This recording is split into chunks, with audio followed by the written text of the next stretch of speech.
In order to do a Dragon Age Origins pacifist run, we must pick the gender male, the race elf, and the class rogue. And on top of that, we need to pick city elf. These are all actually important choices. If you don't select all of these, this run is already over. But I'll have to explain that as we get into the video. When it comes to character creation, there's nothing too important here, but I decided to go ahead and make up my little fictional character to fit this run. This is Saint. He's an elven monk who has sworn off of killing, which actually makes no sense with him being a rogue, but yeah, that's basically my little headcanon for this run, so yeah. The last two important things are for me to grab the skill trap making, which will become important later in the run. And the next important thing is stealth. Stealth is a talent that rogues can get that basically allows you to avoid combat, so it's essential to this run. But with all that prep, let us enter in the world of Thetis, which with each progressive entry in the series has gotten worse and worse. So the story here essentially is that there's a horny nobleman that can't keep his paws off the ladies. Yeah, I'm not joking. Listen to this if you don't believe me. It's a party, isn't it? Grab a whore and have a good time. Unfortunately, as a pacifist, I can't really do shit in this scenario. I just have to watch as he helplessly slaps all of the people in the alienage. If only there was someone female that could save me from this predicament.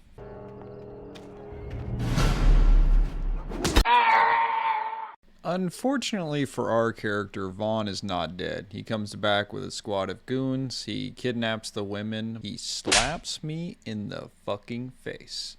Really pushing my whole pacifism thing I'm going for. Anyways, unfortunately my character is not killed, so he has to continue existing. And the next thing that happens is that a mob is formed, and essentially they task me, a pacifist, with saving all the women. So great, now I, a pacifist, have to break into a nobleman's estate somehow without killing anyone and rescue a bunch of women. My life is hard.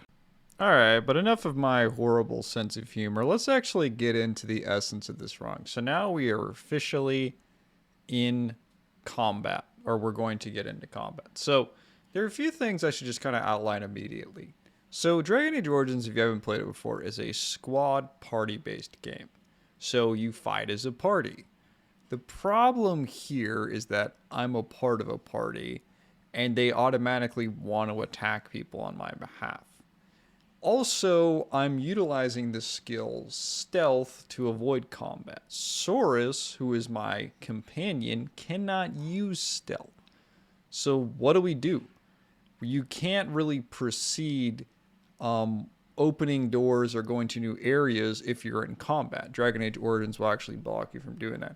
So what do you do exactly?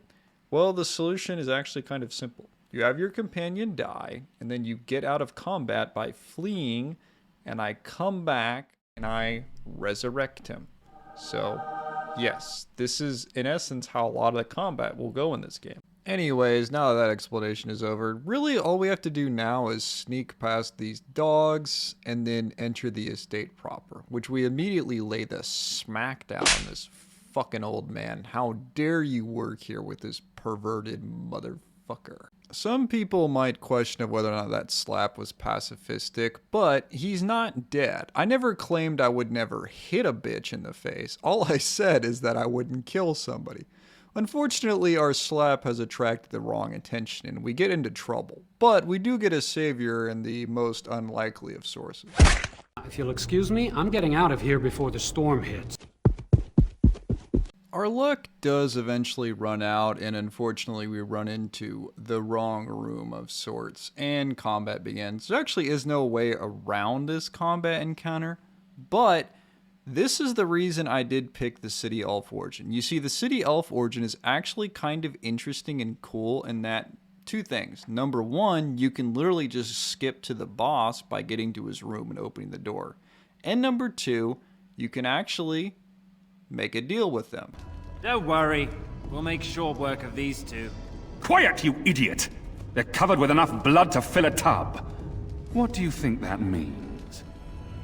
What it means is that the devs literally didn't even account for anyone doing this, which is why I love that I'm doing this playthrough. Or you turn and walk away, with 40 sovereigns added to your purses. You take that money and leave Denerim tonight. No repercussions, and you can go wherever you like. Then, it's a deal? Glad to see your priorities are in the right place. And that's the deal. I should mention that I've kind of cut out the fact that part of the deal is that your cousin and the other girls stay for demonetization. Yeah. So, in essence, that's the deal, but this is the only way we can pacifist it, so don't hate me too much. Anyways, I'm sure Vaughn, being the nice and trusting person he is, totally won't double cross us down the line and screw us over. Right? The guards are here! That motherfucker. These two will wait in the dungeons until the Earl or King returns. Be that as it may, I hereby invoke the Grey Warden's right of conscription. I remove this prisoner into my custody. Oh no, this is actually the worst thing that could ever happen to us. The Grey Wardens are literally charged with destroying the Darkspawn, which means we're gonna have to kill so many things in theory. Also, this means Soros gets the end of the stick and, well, is basically fucked. You're with me now. Say your goodbyes and see me when you're ready. We leave immediately. What's actually also hilarious about Duncan recruiting our character here is we actually didn't do anything brave. I mean, we broke into a place, sold our cousin out, and then, yeah, almost got captured. So, yeah. But anyways, thanks for watching, guys. This concludes part 1 of my Dragon Age Origins Pacifist run. And, yeah, next time we're going to get into Ostagar. So, yeah, y'all have a good one.